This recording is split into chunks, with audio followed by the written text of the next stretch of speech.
আসসালামু আলাইকুম। সবাইকে সালাম ও শুভেচ্ছা জানাচ্ছি পৃথিবীর যে প্রান্ত থেকেই দেখছেন। আসসালামু আলাইকুম। সো খুবই দুঃখের বিষয়, অত্যন্ত পরিতাপের বিষয় যে বাংলাদেশে আসলে গৃহযুদ্ধ শুরু হয়ে গিয়েছে। যেটি কখনো কাম্য ছিল না এবং যেটি আমাদের দেশের জন্য, আমাদের জন্য একটি বড় রকমের ভয়াবহতা ডেকে আনবে এবং দুর্ভিক্ষ ডেকে আনবে এই গৃহযুদ্ধ। এবং যে কোনো মুহূর্তে বাংলাদেশে প্রতিবিপ্লব হবে এই গৃহযুদ্ধের ফলে।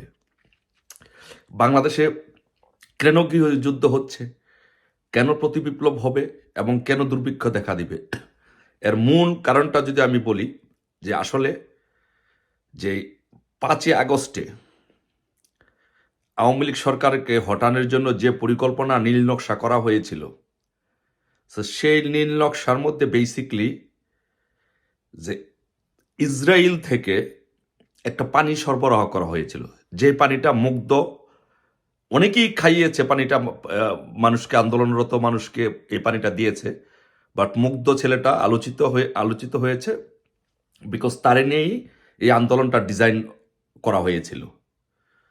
যে মেটিকুলাসলি ডিজাইনের যে অংশ, সেটার একটা বিগ পার্ট ছিল এই মুগ্ধ। বেসিক্যালি যে ইসরায়েল থেকে যে পানিটা সরবরাহ করা হয়েছিল ইনুসের মাধ্যমে, বেসিক্যালি এটা হচ্ছে অনেক বড়, যে সৎকুর মহাজন ইনুস যে বলেছেন এটি মেটিকুলাসলি ডিজাইন, আসলে মেটিকুলাসলি ডিজাইন, এবং আপনারা অনেকেই শুনলে অবাক হয়ে যাবেন যে এটা কি, কত বড় পরিকল্পনা করে এটা করা হয়েছিল। যে পানিটা সরবরাহ করা হয়েছিল সেই পানিটার মধ্যে একটা মেডিসিন দেওয়া ছিল, এবং সেই মেডিসিনটা হচ্ছে এরকম, এটা এত পাওয়ারফুল, যেমন মনে করেন যে করোনার ভ্যাকসিন, অথবা আপনাকে যখন অপারেশন করা হয়, অপারেশন করার সময় যে অ্যানেস্থেসিয়া দেওয়া হয়, ওইরকম একটা পাওয়ারফুল মেডিসিন এটার মধ্যে, এই পানিটার মধ্যে মেশানো ছিল। যার ফলে এই মেডিসিনটা, এই পাওয়ারফুল মেডিসিনটা যখন আপনি পান করবেন, তখন আপনাকে এটা উত্তেজিত করে তুলবে এবং আপনার মধ্যে ভাইব্রেন্ট সৃষ্টি করবে, যার ফলে আপনি মানুষের সাথে আন্দোলন করবেন, আন্দোলন করতে চাবেন, ঝগড়া করতে চাবেন, কিছু করতে চাবেন, মানে উত্তেজিত একটা ভাব থাকবে আপনার মধ্যে। এবং সবচেয়ে বড় বড় বিষয় যেটি, যে সেটি হচ্ছে এটার স্থায়িত্ব, এবং এই যে মেডিসিনটা দেওয়া হয়েছে, এটা স্থায়িত্ব আসলে বেসিক্যালি এটা ইসরায়েলের তৈরি, যেহেতু এটার স্থায়িত্ব অনেক লং টার্ম। কিন্তু 5ই আগস্টে ওদের যে পরিকল্পনা ছিল যে 5ই আগস্টে আন্দোলনকারীদের মধ্যে এই পানিটা সরবরাহকে উত্তেজিত করে এমন ভাব সৃষ্টি করা হবে যে সেনাবাহিনী গুলি করলেও এই আন্দোলনকারীরা পিছনের দিকে যাবে না, কারণ তাদের মধ্যে এরকম একটা ভাব সৃষ্টি হবে। কিন্তু এটার যে একটা লং লাস্টিং ইফেক্ট আছে, সেটা আসলে যারা আমাদের বাঙালিরা, তো আমরা সবসময় শর্ট টাইমে কাজ করি, লং টাইম চিন্তাটা বা এফেক্টটা করি না, সেরকম পিছনে কি হতে পারে সেটার চিন্তা অনেকটা করি না। যার জন্য এখন আমাদের যে সমস্যাটা হচ্ছে যে এই পানিটা আন্দোলনের ঢাকা সহ সারা বাংলাদেশে যেখানে এই পানিটা, এই সরবরাহকৃত পানিটা আন্দোলনে যারা পান করেছেন, তাদের মধ্যে একটা উত্তেজিত ভাব থাকবে এবং তারা যে কোনো আন্দোলন সংগ্রাম এগুলোর মধ্যে ঝাঁপিয়ে পড়বে, মারামারি কাটাকাটি এগুলোতে লিপ্ত হয়ে পড়বে, অভ্যস্ত থাকবে।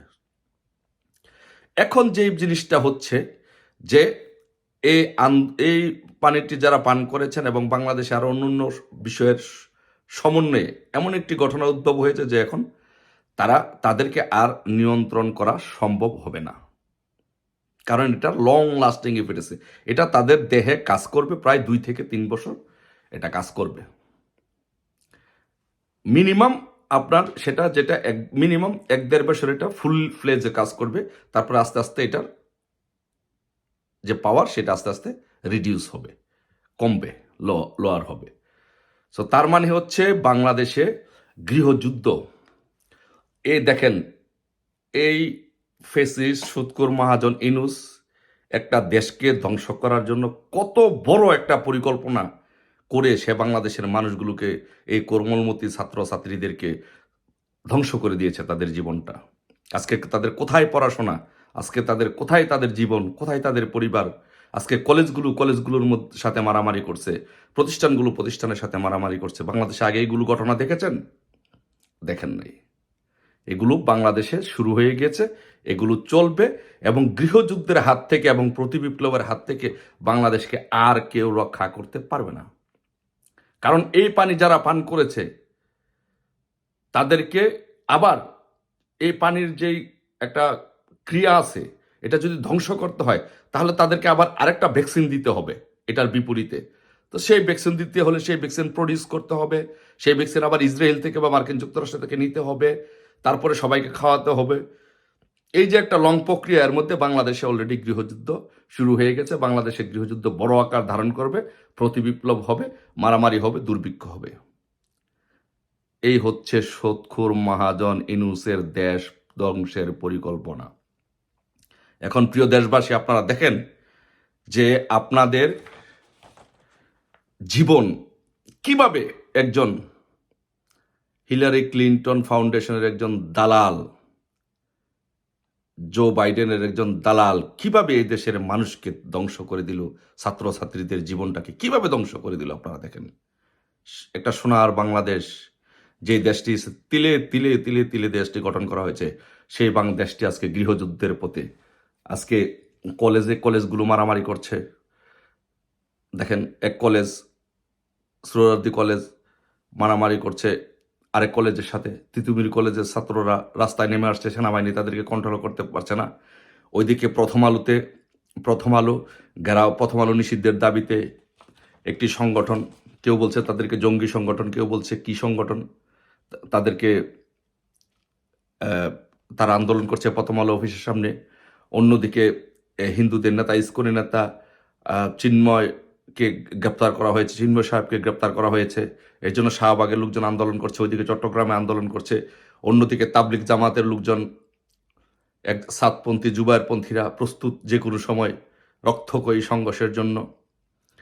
এই সংঘর্ষ আস্তে আস্তে আপনার গ্রামে গঞ্জে, তৃণমূল পর্যায়ে, পাড়ায় পাড়ায়, মহল্লা, গোষ্ঠীভিত্তিক, গ্রামভিত্তিক চলে যাবে।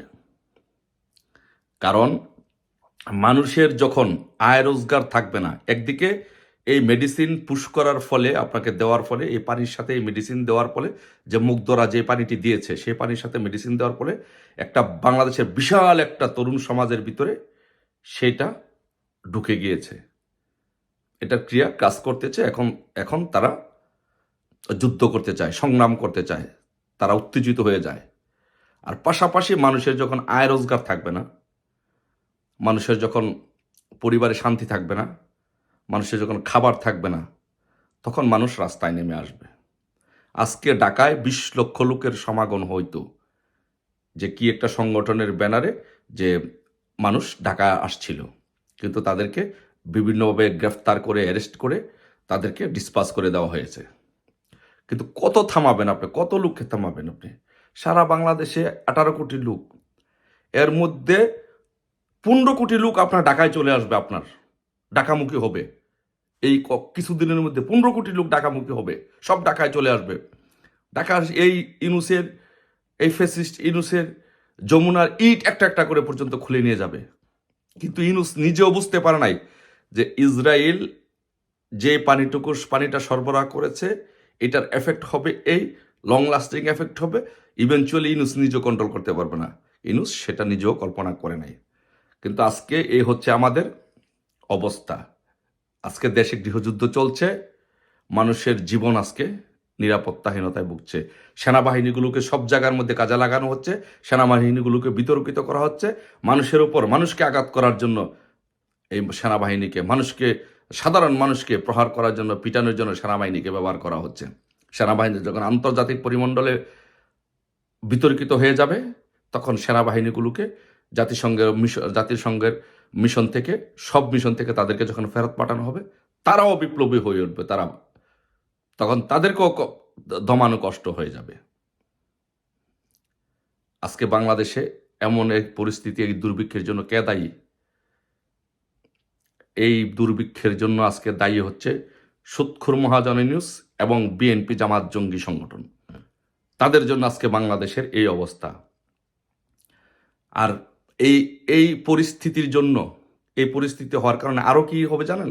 আরও যে পরিস্থিতিগুলো উদ্ভব হবে, শোনেন, আরও যে পরিস্থিতির উদ্ভব হবে, আর পরিস্থিতির উদ্ভব হবে যে বাংলাদেশের কেউ যারা এখন বিশাল অঙ্কের টাকা কামাই করছে চাঁদাবাজি ধান্দাবাজি করে, বিএনপি জামাতের যেই সব চাঁদাবাজরা বিভিন্ন জায়গা থেকে টাকা পয়সা কামাই করছে, বা যেসব আমলারা বিভিন্ন ভাবে টাকা পয়সা কামাই করছে, এই টাকা পয়সা কেউ বাংলাদেশে রাখবে না, সব টাকা বিদেশে পাচার করে দিবে। কারণ তারা জানে যে আওয়ামী লীগের বাড়িঘর, ব্যবসা প্রতিষ্ঠান, ধন সম্পদের উপরে যেভাবে আঘাত করা হয়েছে, যখনই প্রতিবিপ্লব হবে তখন আবার তাদের উপরে একইভাবে আঘাত করা হবে। কারণ তারা যত টাকার সম্পত্তি, আপনি ধরেন আজকে আপনার 50 তলা বিল্ডিং আছে, 5টা BMW মার্সিডিজ গাড়ি আছে, আরেকজন যখন ক্ষমতা আসবে সরাসরি বন্দুক নিয়ে গিয়ে আপনার বাড়িটা দখল করে ফেলবে, আপনার সব গাড়ি নিয়ে নিবে। কারণ বাংলাদেশে তো কোনো আইন কারণ নেই। সেটা হয়েছে, আপনার আওয়ামী লীগের শাহিন চাকলাদারের আপনার 5 তারকা হোটেল জ্বালিয়ে পুড়িয়ে দিয়েছেন, গাজীর ফ্যাক্টরি জ্বালিয়ে পুড়িয়ে দিয়েছেন, প্রাণ আরএফএল কোম্পানি জ্বালিয়ে পুড়িয়ে দিয়েছেন। তো আপনারা যখন ক্ষমতায় আসবেন, আপনারা যখন প্রতিবিপ্লব হবে, যারা আসবে তারা তো সেম কাজটাই করবে। রক্ষা করতে পারবেন? কোনোভাবেই রক্ষা করতে পারবেন না। তো সেই জন্য ওরা এটা জানে যে ওরা এই কাজ করেছে, আওয়ামী লীগের এবং সাধারণ নেতাকর্মীদের মানুষের ধন সম্পদ লুটপাট করেছে, ওদেরটাও সেম একইভাবে করা হবে। তো এই জন্য এরা যেটা করবে, ওরা বাংলাদেশে কোনো টাকা পয়সা রাখবে না, সব টাকা পয়সা বিদেশে পাচার করে দিবে। তার মানে কি আলটিমেটলি কি হবে? বাংলাদেশ হবে শূন্য, জিরো, গৃহযুদ্ধ। তারপরে বাংলাদেশে এই পরিস্থিতি যদি থাকে, আজকে শুধু আজকের দিনটার যে কথা চিন্তা করেন, ঢাকা শহরে যেই পরিস্থিতি আজকের ঢাকা শহরে বিরাজ করতেছে, কতটা সংগঠন আজকে আন্দোলন আছে, এখনো রাজপথে স্টিল রাজপথে আন্দোলন করতেছে অনেকগুলো সংগঠন, পুরা ঢাকা শহর অচল।